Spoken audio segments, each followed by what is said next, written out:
Hello guys, welcome back to our channel.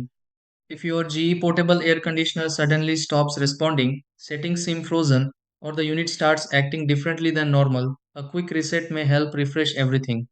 Sometimes the air conditioner powers on but does not cool correctly, while other times buttons stop responding after a power interruption or unexpected glitch. Since temporary system issues can occasionally affect how the unit works, resetting the GE portable air conditioner may help clear minor problems without anything complicated.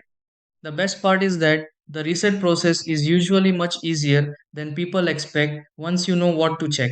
In this video, let's go through several easy steps to reset a GE portable air conditioner. Try these. Step 1. Turn off the GE portable air conditioner before starting the reset process. Step 2. Disconnect power from the GE portable air conditioner for a short moment. Step 3. Wait briefly while the GE portable air conditioner refreshes system settings internally. Step 4. Restore power to the GE portable air conditioner after waiting a little. Step 5. Turn on the GE portable air conditioner and review cooling settings again. Step 6. Test the GE portable air conditioner and confirm normal performance starts returning.